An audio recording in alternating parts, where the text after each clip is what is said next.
السلام عليكم ورحمة الله وبركاته. أيها المستمع الكريم، أتحدث في هذا اللقاء المبارك عن دور العبادات في تنمية المجتمع وأثرها في نشر الحب والتواصل بين أفراده.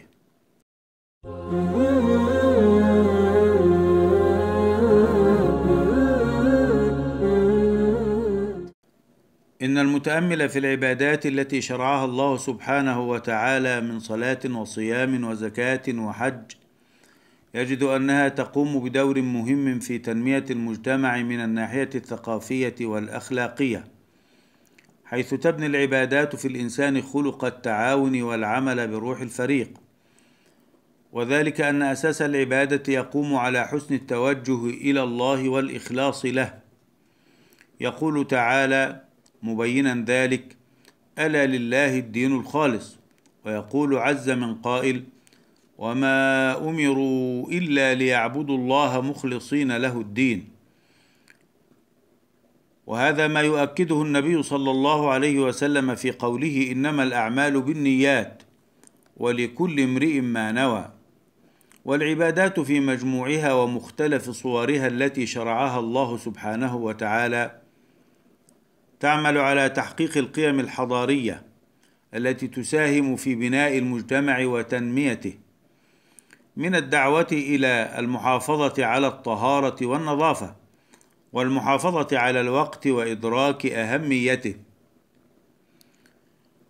وهذا ما يؤكده القرآن الكريم في حديثه عن الصلاة، حيث يقول سبحانه وتعالى: إن الصلاة تنهى عن الفحشاء والمنكر. ويقول سبحانه: يا بني آدم خذوا زينتكم عند كل مسجد. وفي حديث القرآن الكريم عن الصيام وأثره البدني والروحي جاء قوله تعالى: يا أيها الذين آمنوا كتب عليكم الصيام كما كتب على الذين من قبلكم لعلكم تتقون. وجاء قوله تعالى: وأن تصوموا خير لكم. وفي حديث القرآن الكريم عن الزكاة وما تحققه من التواصل والترابط بين أفراد المجتمع جاء قوله تعالى: والذين في أموالهم حق معلوم للسائل والمحروم.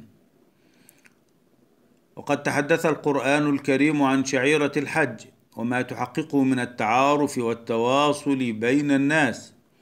جاء قوله تعالى: الحج أشهر معلومات فمن فرض فيهن الحج فلا رفث ولا فسوق ولا جدال في الحج وما تفعلوا من خير يعلمه الله وتزودوا فإن خير الزاد التقوى.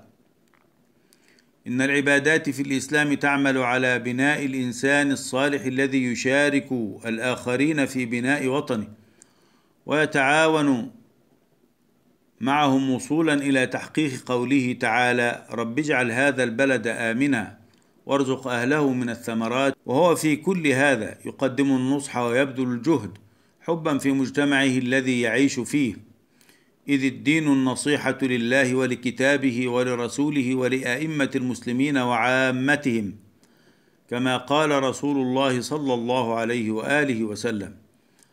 هذا والله الموفق، والسلام عليكم ورحمة الله وبركاته.